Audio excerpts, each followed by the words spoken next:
Gentleman Charlottesville. Thank you, Mr. Speaker. Ladies and gentlemen of the House, I love these exchanges with my friend, the delegate from Henrico, and I will never say, at least not yet, that he's using alternative facts, because I actually think he's using facts, and we need to make sure that we understand he's using facts. He's manipulating them a little bit, but he actually is using the facts. You know, in 2009, when President Obama took office, the economy was in a ditch. You know, I don't know how we forget about that, and I don't know how we can just forget about the fact that he pulled us out of the ditch, and that there's been 75 consecutive months of job growth in the United States. It's the longest consecutive period of job growth in the history of the country. That is huge. So let's put it in perspective, 2009. But let's go. I have my own little consultant. You have Mr. Market. I have Delegate gerrymandering. And Delegate gerrymandering tells me what I need to know about why it is that the numbers here in the House are what they are. And Delegate gerrymandering has said that, sure, when you draw the lines, it is easy to win those districts. And so I would challenge my friend to support a reform in redistricting so we can have some genuinely competitive elections with lines that make sense rather than drawn for incumbents. But beyond that, Mr. Speaker, I'm optimistic about the economy of Virginia.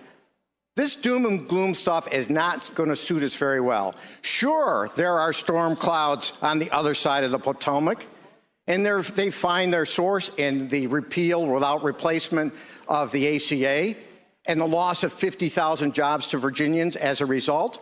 And sure, they find their form in a hiring freeze of federal workers that could put a lot of people at a disadvantage in Hampton Roads in Northern Virginia.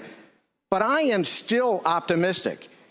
And you might ask me why. Why? Well, I'm optimistic because in the Commonwealth of Virginia, we have a very strong private sector who is very entrepreneurial in their focus. They know how to create jobs, and they know how to build a new Virginia economy. Mr. Speaker, I'm optimistic because we have a very strong governor who will travel the world to try to recruit new businesses to Virginia and to expand those businesses that now exist in the Commonwealth of Virginia. Mr. Speaker, I'm optimistic that we have a General Assembly that will put policies in place to encourage that building of that new Virginia economy. Let's put it in perspective.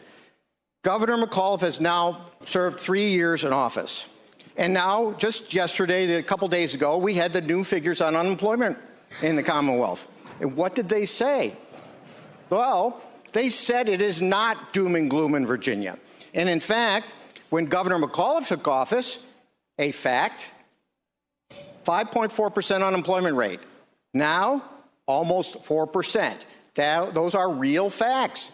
Things have changed.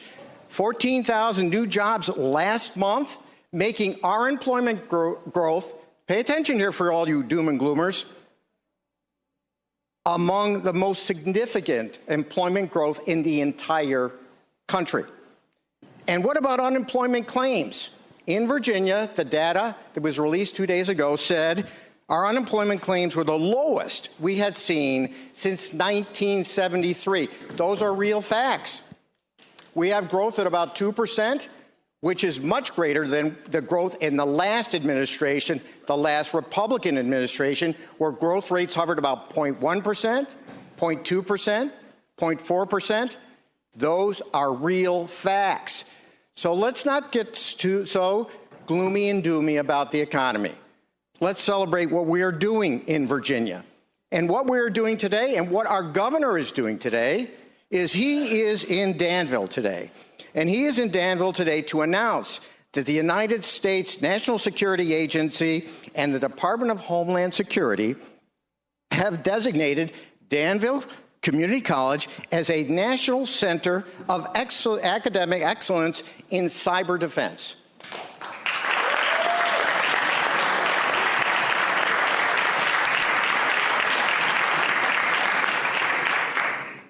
Right now in Virginia, there are 36,000 jobs open high-paying cybersecurity jobs open in Virginia, and we need young people throughout the Commonwealth to fill them. They are starting salaries of $88,000 a year. We have been putting policies in place with the strong support and leadership of this governor to create the credentialing pathways for people to get to those jobs. In Danville today, we're announcing another initiative to help that.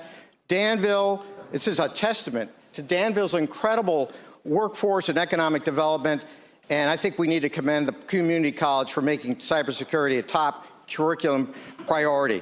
Now, in addition to Danville, Virginia's total of community colleges designated as cyber centers of excellence has now been increased to 4. We are putting those people in the pipeline to get those good jobs, those jobs that pay more than the prevailing wage. This announcement should just go to reinforce all of our optimism about building the new Virginia economy. I thank you, Mr. Speaker. Thank you for your time.